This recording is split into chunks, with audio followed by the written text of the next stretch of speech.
नमस्कार, म हुँ सुवर्ण राई अनि यो हो कार्यक्रम अन्तरङ्गका कुरा भने तपाईहरू हेर्दै हुनुहुन्छ माइथुकी अनलाइन युट्युब च्यानल। आजबाट हरेक साताको सोमबार साँझ 6 बजेबाट यो कार्यक्रम तपाईहरू हेर्न र सुन्न सक्नुहुनेछ।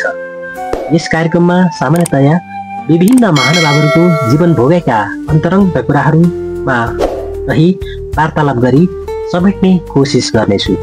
आज मैले प्रस्तुत गर्न लागिरहेको छु ताप्लेजुङ जिल्ला सिर्जङ्गा गाउँपालिका वडा नम्बर 3 याफ्रे निवासी वयोवृद्ध बुवा वर्ष 89 को नरबहादुर भट्टराई र उहाँकै जीवन सङ्गिनी वर्ष 85 को देवी माया भट्टराई हुनुहुन्छ।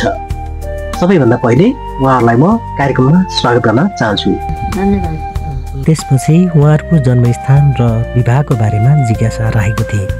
विवाहको कुरा गर्दा निकै रोचक गरी सुनाउनु भएको थियो। बुवाको श्रवण शक्तिमा अलिकति समस्या भएकोले कुरा गर्दा अलिक चिच्याउनु परेको थियो। तपाईहरुको सुरुको बचपनदेखि जाउँ न त है। तपाई बुवा चाहिँ यही ठाउँमा जन्मिनु भएको हो? आम्बीको दिन भनेको अहिलेको सिर्जङ्गा गाउँपालिका 2 नम्बर है। 18 गते होला। त्यही 18 गतेको जन्मको यहाँ बर्थडे पनि गरी हेरे केटाकेटीले। हजुर हजुर।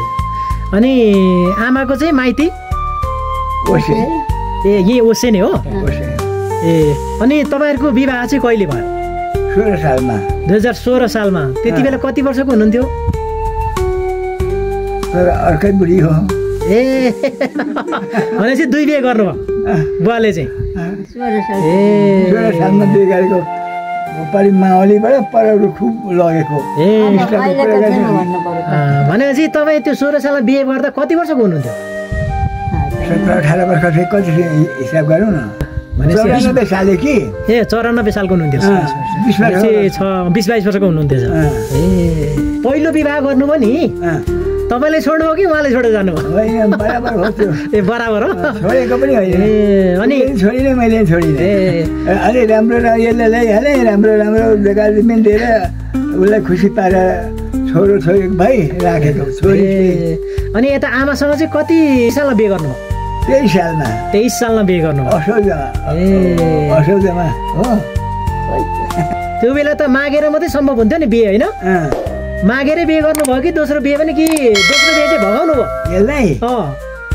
होइन, उसले मलाई फकाइ अनि मागन पुग्यौँ। हजुर, मागन पुगेर अनि फेरि आएर ल्याएर फेरि धेरै वर्ष यी 7 भाइ छोरा भाइ। भनेपछि त आमाले चाहिँ मन पराउनु भयो र फकाउनु भयो? खोइ यही जान्दछ के मन पराउनु हो। आमा तपाईँले नि फकाउनु भएको? माथि जङ्गलमा ठेकी म एउटा मान्छे पठाइ आज जानुपर्छ अरे भने अनि बेलुका तल बाटो भनेर ठिक आएर बोकेर कुम्लो बोकेर हिँड्यो राति नै। काबेली खोरो पऱ्यो राति नै। मेरो अर्को जिज्ञासा थियो उहाँहरूको सन्तानको बारेमा। यसले 7 भाइ छोरा जन्माइ हो। तल के अरे दौरा खसे एउटा छँदैछ छोरी जोडी। कति भाइ? भनेपछि 7 जना र 5 जनाले 12 जना हो। जुन ठाउँमा अहिले बसोबास गर्दै हुनुहुन्छ यो ठाउँ पहिले नै उहाँहरूको बाजेले त्यति बेलाकै 60 रुपियाँमा किन्नुभएको थियो अरे। मेरो हजुरबाले किनेको अघि नै 60 रुपियाँ थैला ल्याएर 12 गोठ यहाँ बर्खे वरिपरि सबै मकै बारी हो। अनि बडाबाबुहरू सबै मणिपुर गए, कता गए बस्ने गए।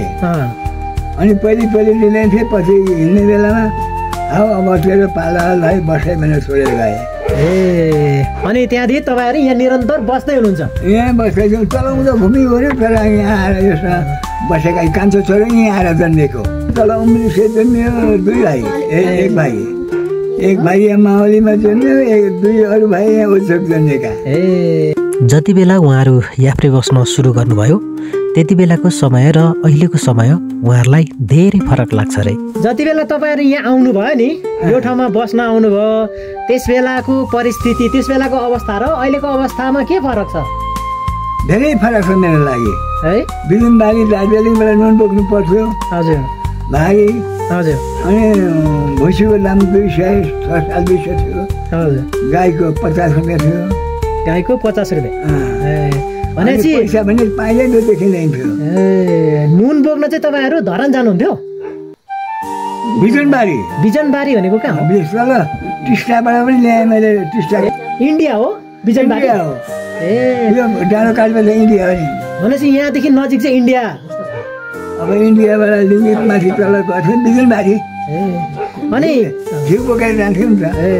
त्यो समयमा बुवाले त नुन तेल जो गर्न विभिन्न ठाउँ जानुभएको कुरा सुनाउनु भयो। आमालाई कुन कुन ठाउँ घुम्नु भएको छ भन्दा यसो भन्नुहुन्छ।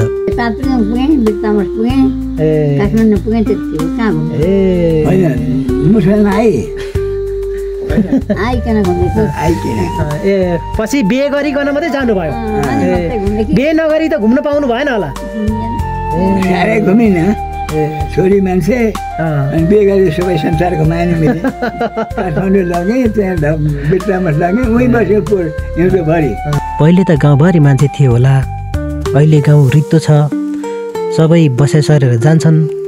तपाईँलाई कस्तो लाग्छ भन्ने जिज्ञासा बुवालाई राख्दा राम्रो ठम्याउन सक्नु भएन, तर आफ्नै गाउँघर राम्रो लाग्ने बताउनु भयो। राम्रै लागेको छ। अब हरियाली सबै खाँचो केही छैन। अहिले साथै पनि यहीँबाट हो मेरा छोराछोरी वरपर जानु जग्गा यसै जग्गाले। अलैँची फल 20-25 पनि यसैभित्र। पहिले बचपनका साथीहरू कोही सम्झिनुहुन्छ भन्दा यसो भन्नुहुन्छ। यहाँ सम्झिन्छ, म पहिलेका साथी सबै गइसकेँ। सबै गइसके?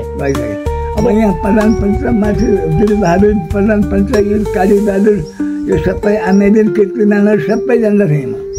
सबैले बोलाउँथे, यस्तो गर यो गर यो भन्थे। मलाई नै उठाइ हेरेँ, तर त्यति बेला कस्तो के पो भयो होइन। तर घर बस्दा नै छिटो छरितो थिएँ, घुम्थे, मान्छेले पत्याउँथे। सामाजिक कामहरू गर्न रुचाउनुहुन्थ्यो? गर्थेँ। यहाँ होसेमा त छैन, तिनवटाले आमा छैन, अरू छैन मभन्दा अगाडिका। भनेपछि सबै गइसके? कहिले काहीँ याद त आउँछ, सम्झना त आउँछ नि? गइसके मेरो दाजुभाइ। तत्कालीन समयमा सामाजिक कार्यहरू गर्दा सरकारले कतिको सहयोग गर्थे भनी सोधेको थिएँ। उहाँ भन्नुहुन्छ, सरकार त थाहा भएन, तर गाउँलेहरूले चाहिँ मलाई खुब सघाउँथे। बहुत मलाई सहयोग गर्थे। म यसो हेर्ने गर्थेँ कि यो माथि संसारका मान्छे मकै छर्न, गोड्न, खेत रोप्न। उहिलेका शासकहरू को सम्झनुहुन्छ भन्दा यसो भन्नुहुन्छ। खोइ महेन्द्र भन्थे, अनि उसको छोरो महेन्द्र 3 भाइ हुन् न होइन। उसलाई के अरे बाबुलाई त्रिभुवन त्यहाँदेखि सुन्थे। भनेपछि जो सरकार चाहिँ त्यो बेला राजतन्त्र थियो होइन, राजाले शासन गर्थ्यो होइन? तपाईँलाई पहिलेका राजा ठिक लाग्यो कि बौद्धल भन्दा राजा नै ठिक लागेको आशय व्यक्त गर्नुभयो। राणा शासन राम्रो थियो कि बौद्धल राम्रो थियो? होइन, अब यस्तो बौद्धल पनि बहुत किसिमले आएको। भनेपछि तपाईँलाई राम्रो चाहिँ कुन लाग्यो, राजा लाग्यो कि बौद्धल? होइन, त्यति बेला त अब एकपल्ट त्यति बेलाका पालामा बौद्धल अप्ठ्यारो भयो नि त गाउँघरमा होइन। देशमा राजनीतिक रूपमा विषम परिस्थितिहरू आइपर्दा गाउँमा निकै अप्ठ्याराहरू पनि भोग्नु परेको बताउनु भयो। देशमा बौद्धल स्थापना हुँदा मानिसहरूले निकै दुःख पाए पनि अहिले त राम्रो छ नि होइन भन्दा यसो भन्नुभयो। भनेपछि बौद्धल त्यति सजिलो गरी चाहिँ आएन त? दुःख दिएर आयो। आउन त आयो, आउन त आयो, तर अब त्यो बेलाको विकास जुन थियो नि, मान्छेले जति दुःख पाएका थिए होइन, त्यस बेलाका मान्छेले दुःख गरेरै त अहिले सुख भोग्दैछ नि होइन? यसो छु, पहिले भन्दा भोग गर्न अहिले सजिलो दिन आयो। 3 बेर सामाल तमाल खाना, यी तुल फुल यस्तो मित्र एउटा आयो भने आज के लिएर पठाउनु त्यसलाई भाबिने कुरा थिएन। अहिले जति आए पनि आए हुन्छ जस्तो हुन्छ होइन। जे सुकै खाएछ जे गरे पनि छ। उहिलेको समयमा कपडा अभाव भएको सम्झँदै भन्नुहुन्छ। लुगा फाटा उसले एउटा पुरानो लाएर यसो हिँड्नु पर्थ्यो। गमाइले चाहिँ कहिले कसले सुन्छ। त्यो बेला त लुगा फाटा पनि त त्यति पाउँथेन नि होइन? होइन पर 20 रुपियाँले कपडा ल्याएर गमाइ ल्याएर खिचियो। जाडाले मरिन्थ्यो न त यहाँ लुगाइसकेको छैन। अनि यिनीहरू केटा बेला बेला उसै बजारबाट काममा ल्याउँछन्। 10 वटा दौरा छोडाउँछन्। 5 वटा कोट कसले लाउने? जीवनमा खुसी मिल्ने कुरा के रहेछ भनी सोद्धा उहाँ भन्नुहुन्छ सत्य र धर्म नै खुसी मिल्ने कुरा रहेछ। यहाँ विषय गर्दा के छ भने एउटा सत्य र आफ्नो धर्मदेखि केही पनि यहाँ छैन। अब सबै लिएर जाने छैन, ल्याउने छैन होइन। अनि अवश्य कतिलाई मान्छे ठुल्ठुला राजा बासा सबै जान्छन्। बितेका कुराहरूमध्ये तपाईँहरूलाई के चाहिँ याद आइरहन्छ भन्दा भन्नुहुन्छ विगतमा गरेका साँचो र सत्य चाहिँ सधैँ रहिरहोस् जस्तो लाग्छ। जे भए पनि आफ्नो साँचो सत्य कुरा चाहिँ होस्। अब जाने छ अब जाइन्छ ठिकै छ। अब के गर्नु सबैको पालो त्यही हो होइन। आगामी दिनहरूमा के चाहिँ भइदिए हुन्थ्यो जस्तो लाग्छ तपाईँहरूलाई भन्दा यसो भन्नुहुन्छ। तपाईँलाई अब यस्तो चाहिँ भइदिए हुन्थ्यो भन्ने केही छ? अब अरू साह्रै केही छैन। यसो भात खानालाई भाषा पैसा दिन्छ सरकारले होइन। अनि अब यसो छोराछोरी सबै ठाउँ नाति नाति काठमाडौँ सब। आमालाई जीवनमा कुनै गर्न नसकेको पछुतो छ कि तपाईँलाई भनी सोद्धा भन्नुहुन्छ तपाईँलाई चाहिँ अहिलेसम्म जति भोग्नु भयो नि अहिलेको जीवनसम्म तपाईँलाई त्यस्तो पछुतो लागेको केही छ? होइन मलाई त्यस्तो सब अब यहाँ छोराछोरीलाई राम्रो होस् भन्ने मात्रै छ। भनेपछि सम्पूर्ण रूपमा तपाईँ सन्तुष्ट हुनुहुन्छ? छोराछोरी राम्रो गरौँ गरी खाउन् आयु पुरा होस् होइन हामीले केही सुन्नु नपरोस् त्यति छ मलाई। अनि अहिलेसम्म भोग्नु भएको बिर्सन नसकिने कुनै त्यस्तो दुःख छ भनी सोद्धा भन्नुहुन्छ। जीवनयापन गर्दै जाँदा सुख दुःख त भोग्नु भयो अनि त्यस बेला तपाईँलाई बिर्सन नसकेको त्यस्तो कुनै दुःखको क्षणहरू याद छ तपाईँलाई? बिर्सिनु भयो?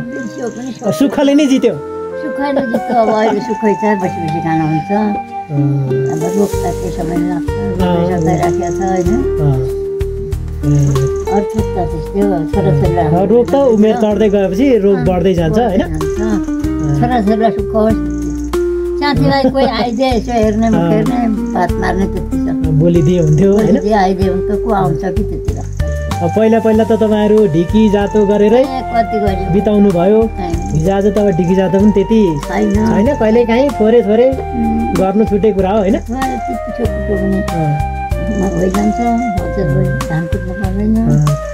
पहिलाको भन्दा अहिलेको समय चाहिँ सुखी समय आयो। सुखी छ राम्रो छ सबैलाई राम्रै छ। तपाईँलाई राजनीतिक चेतना चाहिँ कतिको हुन्थ्यो पहिला पहिला? हुँदैन थियो है? जस अब बिहान बेलुका छाक टार्ने कसरी छोराछोरी स्याहार्ने कसरी भन्नेमै बित्थ्यो। त्यो बेलाको जीवन नै त्यस्तै थियो नि त होइन? त्यस्तै थियो। हुन्छ आमा अब बाँकी जीवन तपाईँहरूको सुस्वास्थ्य रहोस् शुभकामना। अब समय दिनुभयो तपाईँहरूलाई धन्यवाद। हवस् त अहिलेसम्म कार्यक्रम हेरेर साथ दिनुभयो यहाँ सबैलाई धन्यवाद।